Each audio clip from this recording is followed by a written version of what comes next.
చేపట్టాలి. అదేవిధంగా ప్రజలకి ఏదైతే మేము సంక్షేమ కార్యక్రమాలు ఏదైతే ఇస్తామన్నామో అవి నిలబెట్టుకోవాలి. ఇది ఇటువంటి సవాళ్ళు ఎన్ని ఉన్నప్పటికీ కూడా ఒక సమర్థవంతమైనటువంటి నాయకుడు, పరిపాలన దక్షత ఉన్నటువంటి వ్యక్తి ఈరోజు చంద్రబాబు నాయుడు గారు ముఖ్యమంత్రిగా ఉన్నారు.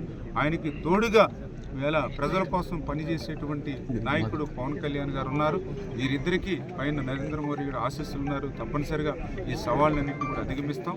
ఏదైతే ఇప్పుడు నేను చెప్పాం, ఏదైతే ఎస్ఎస్ ట్యాంక్స్ నిర్మాణం చేసుకోవడం ఎంతో ముఖ్యమో, ఈ ఎస్ఎస్ ట్యాంక్స్ ఏదైతే లోకల్ క్యాచ్మెంట్ ఏరియాలో వచ్చేటువంటి రైలే కాకుండా కొంత ఏదైతే పొంగనూరు బ్రాంచ్ కెనాల్ నుంచి కూడా మనకి వాటర్ సెక్యూరిటీ ఉంటేనే పూర్తి స్థాయిలో దీన్ని ఉపయోగించుకునేటువంటి పరిస్థితి ఉంటుంది.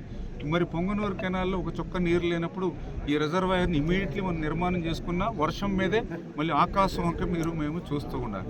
అటువంటి పరిస్థితి లేకుండా ఇటు లోకల్ క్యాచ్మెంట్ ఏరియాలో ఏదైనా రైన్స్ తక్కువ పడినా కూడా ఖచ్చితంగా పొంగనూరు కెనాల్ ఉపయోగించుకునేటువంటి విధంగా హంద్రీ నివాని విస్తరణ చేస్తున్నాం. ఎప్పుడైతే హంద్రీ నివా విస్తరణ పనులు పూర్తయి మీకు నీళ్లు పారుతున్నా అదే సమయానికి ఈ ట్యాంక్స్ కూడా పూర్తి చేసి పూర్తి స్థాయిలో ఏదైతే ఈ మదనపల్లికి కూడా ఆ ఎస్ఎస్ ట్యాంక్ ద్వారా ఈ యొక్క త్రాగునీరు అందించేటువంటి కార్యక్రమాన్ని కూడా ఎంత త్వరితగతంగా ఎంత అవుతుంది పూర్తి చేస్తాం. దీనికి కూడా ఒక టైం బాండ్ పట్టుకుని ఇప్పుడు ఆల్రెడీ సమీక్ష కూడా ఉంది. ఈ సమీక్ష రివ్యూ సమావేశంలో అధికారులతోటి ఏజెన్సీలు కూడా మాట్లాడి ఒక టైం క్యాలెండర్ కూడా మేము నిర్ణయించుకుని పనిచేస్తాం. మాల్యాల అంటే ఏదైతే కృష్ణా నది దగ్గర మాల్యాల దగ్గర ఏదైతే మరి మన హంద్రీ నివా ప్రారంభమైందో అక్కడ నుండి మీకు విస్తరణ పనులు ప్రారంభమయ్యి ఆ నీరు కెపాసిటీ పెరిగితే ఇప్పుడు నేను చెప్పాను. ఇప్పుడు వచ్చేది కేవలం నేను వెరిఫై చేస్తే 1800-1900 క్యూసెక్కులు మాత్రమే వస్తూ ఉంది. దగ్గర అది 700 కిలోమీటర్లు. అంటే 10 కిలోమీటర్లు వచ్చేయగలితే కూడా ఐసు ముక్క కరిగిపోయి ఆఖరికి ఏమి మిగలనట్టుగా అక్కడ 1800 కనిపిస్తుంది, ఇక్కడ చుక్క నీరు కనపట్ల. అంచేత ఇప్పుడు ఇమ్మీడియట్లీ నెక్స్ట్ సీజన్కి మనం దాన్ని 3850కి పెంచి పనులు చేయాలి. దాని ద్వారా కొంతమేర ఇక్కడ పనులు వస్తాయి. అంచేత ఏదైతే లాస్ట్ మైల్ వరకు అంటే ఏదైతే మాల్యాల దగ్గర నుంచి లాస్ట్ మైల్ వరకు కూడా విస్తరణ పనులు జరుగుతాయి. ఏదైతే ఆ విస్తరణ పనులు చేయడం ద్వారానే పూర్తి స్థాయిలో ఆ సాగునీరు అందిస్తాం. అన్ని పనులు కూడా అంటే మాల్యాల దగ్గర నుంచి మెయిన్ కెనాల్ ఇది హంద్రీ నివా, అదేవిధంగా పొంగనూరుకు సంబంధించినటువంటి బ్రాంచ్ కెనాల్కి కూడా విస్తరణ, అదేవిధంగా దాని తర్వాత నెక్స్ట్ స్టెప్గా లైనింగ్. ఎందుకంటే చాలా చోట్ల వాటర్ కూడా లీకేజ్ అవుతుంది కాబట్టి ఆ లీకేజ్ అయినటువంటి వాటర్ని మనం అరికట్టాలని అంటే దానికి లైనింగ్ ఒకటే మార్గం. చేత మా దగ్గర ఆర్థిక పరిస్థితి అనుకూలించకపోయినప్పటికీ కూడా రాయలసీమ ప్రజల మీద అదేవిధంగా ఇక్కడ ఉన్నటువంటి దుర్భిక్ష పరిస్థితుల మీద దృష్టిలో పెట్టుకుని వాటిని కూడా అధిగమించి పనులు పూర్తి చేస్తారు. అటు తెలుగు గంగ కానీ, గాలేరు నగర్ కానీ, హంద్రీ నివా కానీ ఎన్నో ప్రాజెక్టులకు శ్రీకారం చుట్టినటువంటి పరిస్థితి మీ అందరికీ తెలుసు. దురదృష్టవశాత్తు గత 5 సంవత్సరాల జగన్మోహన్ రెడ్డి పాలనలో ఈ యొక్క రాయలసీమలో ఉన్నటువంటి ప్రాజెక్టులు పురోగమనం మాట్లాడుంచి తిరోగమనంలో వెనక్కి 20 సంవత్సరాలకి వెళ్ళిపోయినటువంటి పరిస్థితి. దానికి ఉదాహరణే ఏదైతే మన హంద్రీ నివా ప్రాజెక్టుని ఏదైతే మేము పరిశీలిస్తూ ఉన్నామో ఇదే ఒక ఉదాహరణ. ఏదైతే ఆ రోజు 3850 క్యూసెక్కుల సామర్థ్యంతో పంపులతో సహా ఆ రోజు చంద్రబాబు నాయుడు గారు హంద్రీ నివా నీరు తీసుకురావడానికి ఏర్పాట్లు చేసి ఉన్నా కూడా గత 5 సంవత్సరాల ప్రభుత్వం ఆ నీటిని కూడా ఉపయోగించుకోలేక ఆ యొక్క కాలువ విస్తీర్ణం కూడా పెంచలేనిటువంటి స్థితిలో ఈవేళ పంపులు అన్నీ కూడా సమర్థవంతంగా ఉన్నా కూడా వినియోగించుకోలేక ఈరోజు 1800 క్యూసెక్కులు కూడా తీసుకురాలేనటువంటి స్థితిలో ఈవేళ ఏదైతే హంద్రీ నివా మెయిన్ కెనాల్ నుంచి పొంగనూరు బ్రాంచ్ కెనాల్ ఏదైతే వస్తుందో ఇప్పుడే మనం పరిశీలించాం. ఒక చుక్క నీరు ఇప్పుడే ఆల్రెడీ సెప్టెంబర్ నెల అయిపోతుంది, అక్టోబర్ నెల వస్తూ ఉంది. పొంగనూరు బ్రాంచీలో ఒక్క చుక్క నీరు లేదు అని అంటే ఇది జగన్మోహన్ రెడ్డి పాపం. జగన్మోహన్ రెడ్డి ఆ రోజు చేసినటువంటి తప్పులకి ఈరోజు ఒక శాపంగా మన మీద మారినటువంటి పరిస్థితి. అదే చంద్రబాబు నాయుడు గారు ఆ 3850 క్యూసెక్కుల సామర్థ్యం ఏదైతే పెంచారో వాటిని సమర్థవంతంగా గత 5 సంవత్సరాల్లో ఉపయోగించుకుని ఆ యొక్క కెనాల్ విస్తీర్ణ కనుక పెంచినట్లయితే ఈరోజు పొంగనూరు బ్రాంచ్ కెనాల్లో నీరు పారుతూ ఉండేటువంటి పరిస్థితి. అందుకే ఈరోజు మళ్ళీ చంద్రబాబు నాయుడు గారు ఏదైతే గత 5 సంవత్సరాల జగన్మోహన్ రెడ్డి తప్పిదాల వల్ల ఏదైతే రాయలసీమ నష్టపోతూ ఉందో అందులో ప్రత్యేకించి హంద్రీ నివా ఏదైతే వెనకబడిపోయిందో దాన్ని మళ్ళీ పరిశీలన చేసి ఒక సమర్థవంతంగా మళ్ళీ సీజన్ కూడా నష్టపోకుండా వెంటనే మరి ఆ చర్యలు తీసుకోవాలని ఒక ప్రణాళికాబద్ధంగా పూర్తి చేయాలనేటువంటి ఆయన ఇచ్చినటువంటి ఆదేశాల ప్రకారమే మరి గత 2 రోజుల నుంచి కూడా ఈ యొక్క అంద్రీనివా కాలం మీద మరి ఎప్పటికప్పుడు ప్రతి కాన్స్టిట్యున్సీ అక్కడ ఉన్నటువంటి శాసనసభ్యులతోటి ప్రజాప్రతినిధులతోటి మానిటరింగ్ చేసుకుంటూ ముందుకెళ్తూ ఉన్నాం.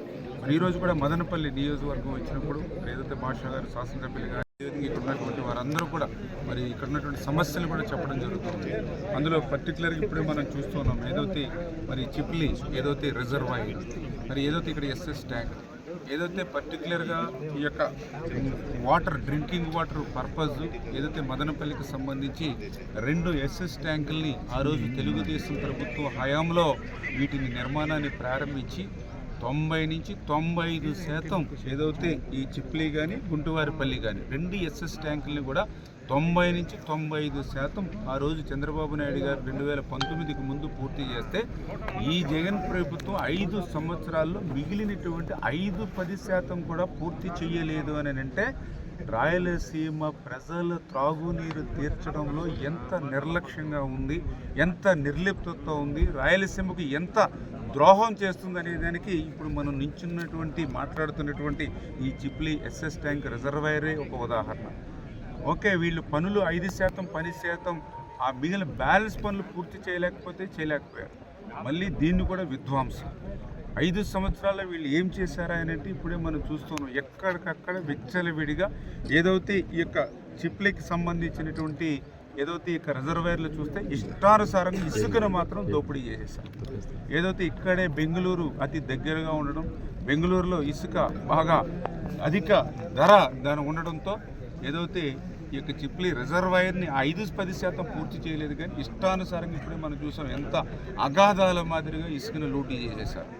దీనివల్ల మళ్ళీ రేపు భవిష్యత్తులో మరి కొద్దిపాటి రిజర్వాయర్లు వర్షం నింపుకున్నా ఆ అనీవెన్గా ఉండడంతో ప్రాణాలకు ఎవరైనా ప్రమాదం ఏర్పడుతుంది. గోతులకి గొప్పలకి డిఫరెన్స్ తెలియక. రెండవది ఏదైతే అంత లోతుగా విచ్చలవిడిగా ఇసుక లూటీ చేసేయడంతో మనం రేపు రిజర్వాయర్లో నింపేటువంటి నీరు కూడా మళ్ళీ భూగర్భంలోకి లోపలికి వెళ్ళిపోయేటువంటి పరిస్థితి ఉంది. కొంత నీటిని మళ్ళీ మనం మరి సీపేజ్ ద్వారా ఏదైతే లీకేజ్ ద్వారా కోల్పోయేటువంటి పరిస్థితి ఉంటుంది. అంటే ఈ రకంగా ఎంత ద్రోహం విధ్వంసం ప్రతి పనిలోనూ కూడా గత 5 సంవత్సరాల పాలనలో మనకు కనిపిస్తూ ఉంది. అదేవిధంగా ఇప్పుడే మనం చూసాం ఏదైతే దమ్మనపావి గ్రామం ఆ ఏరియా అంతా కూడా మరి ఏదైతే ఈ పొంగనూరు కెనాల్కి సంబంధించినటువంటి వచ్చినటువంటి కొద్దిపాటి నీరు కూడా మరి అక్కడ లీకేజెస్ ఉన్నటువంటి పరిస్థితుల్లో దాన్ని ఖచ్చితంగా లైనింగ్ చేయవలసిన అవసరం ఉంది. కానీ 5 సంవత్సరాల్లో 5 రూపాయల పని కూడా ఆ యొక్క పొంగనూరు బ్రాంచ్ కెనాల్కి ఆ లైనింగ్ పనులు కూడా చేయలేదు అని అంటే మరి ఏదైతే మరి ఇక రాయలసీమకు సంబంధించి 4 ఉమ్మడి జిల్లాలకి జగన్మోహన్ రెడ్డి చేసినటువంటి నష్టం ఏంటని తెలుస్తోంది.